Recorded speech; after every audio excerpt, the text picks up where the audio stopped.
Hey friends, so today is day 2 of our North Shore adventure. It's a little later in the morning, mid-morning. Today we had a little later start. And we, of course, went to Ted's Bakery for breakfast. They have really good, like, obviously bakery items. We had Danish and you had a croissant. Yeah, so yesterday I got the blueberry turnover, which I thought was really good at Ted's Bakery. And then today I got the pecan roll and a croissant. Wait, back up. Yesterday I got a blueberry turnover and, what was it? Owl breakfast or something? Owl plate? Yeah, an owl plate. And I was just like, your choice of rice, brown or white, and then eggs. But I wasn't a huge fan of their cooking in terms of just like entrees and breakfast foods. I don't know how Shayla felt about hers, but their bakery items are really good since obviously they're a bakery, but as far as their breakfast goes, I wasn't a huge fan. Yeah, I'd say I'm the same way. The corned beef hash was like really good. I think that's a Hawaii thing. We eat a lot of canned meat, which is probably not the best, but yeah, so today, since it did rain overnight, but it's looking a little better. It's not raining too much or too overcast. There's still some clouds in the sky today, but we are gonna attempt to do the Ehukai Pillbox hike.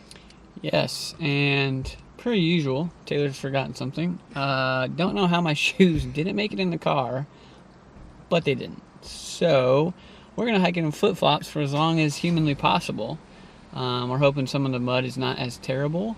But if my feet get super muddy and I just go primitive and not wear shoes, then there's a bathroom right over there. So that's the plan right now. But if it is too muddy or like just too much without shoes, then we're probably just going to go, which the second plan of the day was to go snorkel Sharks Cove. Beyond that, we don't really have much plans. We might get food somewhere, but other than that, we just wanted to, again, like, not book our plate too full and just be able to relax, hang out, and just kind of enjoy some of our time since this was supposed to be some kind of a vacation retreat. But yeah, so that's pretty much the plan for today. So anything beyond snorkeling will be a bonus if we do anything. All right, guys, we are gonna go and check out the hike now. Let's go.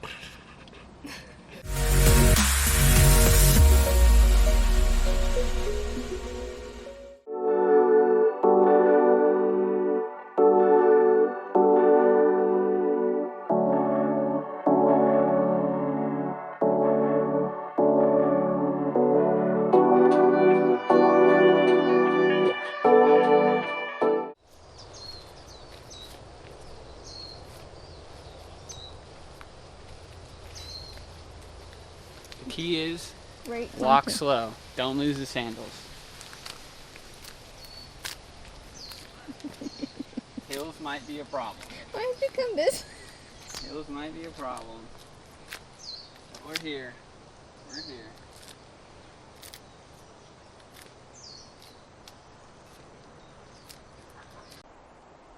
Alright, so update. I think we've made it to near the top. It plateaus out for sure.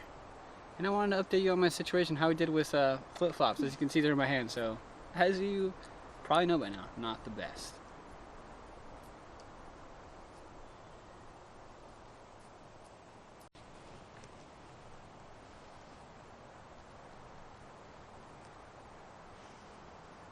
Might want to remember shoes next time. Maybe. Who knows?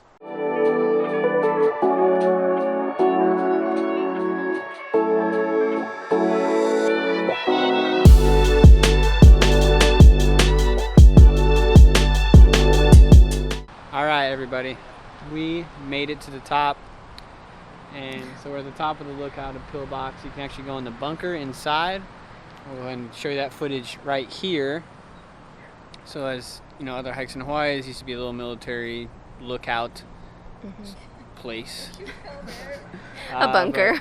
Yeah, strategic spot, and then obviously you can go on top, and that's kind of where you can kind of see over Bonsai Pipeline and further east but it's a good lookout, definitely worth it. After it rains, it definitely gets a little treacherous and muddy. Yeah. But if you're willing to kind of push through and just use some of the foliage to help you up, it's definitely worth it. And it's a pretty short hike. I don't say it's more than a mile and a half. Yeah. But yeah. Yeah, just like what Taylor said, if it has rained the night before or has been raining like a day or two before the hike, it's definitely going to be muddy. We can attest to that. So It's more of an eye, but a we. But yeah. Definitely don't forget your shoes. Number one tip, because it was a little slippery getting up here. It's actually not as bad as you think walking without shoes, because you can grip with your toes, which you can't when you have shoes on. But yeah, I think we're just gonna explore a little more and take in the sights before we head back down. And yeah, I guess we'll see you when we get down there. See you at the bottom for the cleanup.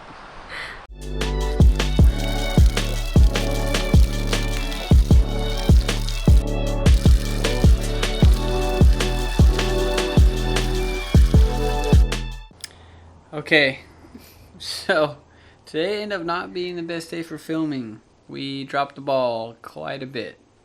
So we forgot to close after we got to the bottom of the Pillbox hike. Mm-hmm. And after that, we went to Shark's Cove to snorkel. Yeah, so definitely can go and do it another time. Not too worried about it. But we did enjoy just kind of hanging out there. I swam a little bit, but like Shayla said, it was kind of like murky, dirty water, so I didn't stay in it too long. But we got drawn, our attention got drawn to, I think they were like dolphins feeding about 100 to 150 yards out on some schools of fish. So that was kind of fun to watch while we were there. But then I just kind of sat, soaked up some sun before we came back to the Airbnb to kind of put everything away, freshen up, chilled for a little bit, and then went out and got some dinner. And then that was pretty much our day. So got you all caught up, even though we should have done maybe a couple different more intermittent filming in between those activities. But overall, it was a nice, relaxing weekend on the North Shore for my birthday. But as always, it goes by too fast. So Of course. Tomorrow's, the day we check out. But it was good. So definitely recommend if you're traveling from out of state, being state of Hawaii, or you're in state, definitely recommend getting Airbnb, hotel, whatever up here and just checking out, because it's nice to, again, experience the side of Hawaii that is a little slow and not so much fast-paced downtown Honolulu area. And that's the other thing. If you want to get food, or especially in the Pupukea, like Sunset area, we would suggest to get it before like 7 p.m. because things close either at like 8 and like very rarely 9 p.m. here, unless you want to drive into Haleiwa, which is about 15-20 minutes. Yeah. But yeah, there's nothing. I mean, there is stuff closer, but of course it's slim pickings of what you're gonna get to eat. So Yeah. keep that in mind. Yeah, the main areas we ended up getting food at were pretty much, there's a group of food trucks right across from, or right next to Foodland, but also across from like some tennis courts, basketball courts. Not directly across from Shark's Cove, but kind of near that whole area. That provides a lot of good options for the Pupukea Sunset area. But as Sheila was saying, it is the one drawback of staying here is things close rather early. So if you're like out exploring and you go back, take a nap or whatever, and then you're coming out to try to grab some dinner at, let's say 6 or really that 7 to 8 time frame, a lot of your options do start to close or they get sold out of stuff. And Foodland, after their like kind of poke area / cafeteria The deli closes, section. the deli section, that it like she said, slim pickings. So that is only the one drawback, but you always have Haleiwa Town, or maybe you've planned ahead and got some snacks. Yeah, or you have a little kitchenette at where you're staying and make your own food. That's always an option. That does it for us here. With that being said, hit a thumbs up if you like the video. And if you like this video and other videos, or you just think we're cool, hit the subscribe button. And also hit the bell notifications so you never miss us posting another video. Yes. But other than that, that does it for us. You know what to do. Stay adventuring. Stay safe. Be awesome. Bye.